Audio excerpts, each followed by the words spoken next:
Ce n'était qu'un bâton sans voix, mais Dieu en fit un miracle face au roi. Voici l'histoire de Moussa et de son bâton qui parlait au nom d'Allah. Un jour, au cœur du désert, un homme marche seul. Il s'appelle Moussa. Il a fui l'Égypte, la peur dans le ventre, le poids du passé sur les épaules. Mais voilà qu'un feu étrange apparaît au loin. Une lumière qui brille sans brûler. Intrigué, il s'approche, et ce qu'il entend va changer sa vie à jamais. Moussa, Une voix venue d'ailleurs, venue d'en haut. je suis ton Seigneur. Ôte tes sandales, car tu es dans une vallée sacrée. La terre tremble dans le cœur de Moussa. Dieu lui parle, et il lui donne une mission. Retourner en Égypte et affronter Pharaon. Mais Moussa a peur, il tremble. Il n'est qu'un homme, et Pharaon est un tyran.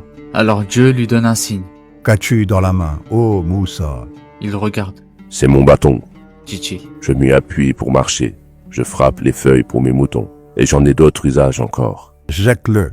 Moussa obéit, le bâton tombe, et soudain, il bouge, il rampe, il devient un serpent vivant, rapide et terrifiant. Moussa recule, pris de panique, mais la voix lui dit. Ne crains rien, ô Moussa. Avance et saisis-le à nouveau. Il le fait, et le serpent redevient bâton, simple, paisible. Mais Moussa a compris, ce bâton n'est plus qu'un simple morceau de bois.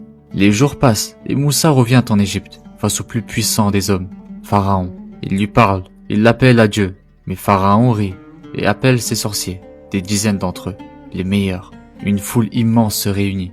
Tous veulent voir, tous veulent savoir. Les sorciers jettent leurs cordes et leurs bâtons, et par leur tour, ils font croire aux gens qu'ils bougent. Des serpents partout. Moussa est troublé, mais Dieu le rassure. Ne crains rien, c'est toi qui auras le dessus. Alors Moussa jette son bâton. Et cette fois, ce n'est pas une illusion. Le bâton devient un véritable serpent. Immense, impressionnant. Il avale les cordes, les bâtons et les illusions des magiciens. Le silence tombe sur la foule. Le miracle éclaire. Et les sorciers, eux qui connaissaient tous les tours du monde, comprennent. Ce n'est pas de la magie. Alors ils se prosternent devant Dieu, pas devant Moussa, devant la vérité. Nous croyons au Seigneur de Moussa et de Haroun. Pharaon hurle, il menace, mais leurs cœurs sont déjà conquis. Ce jour-là, le bâton de Moussa fait bien plus que vaincre des illusions. Il a renversé des craintes, il a ouvert des cœurs, et il a prouvé que lorsqu'Allah est avec toi, même un simple bâton devient un miracle.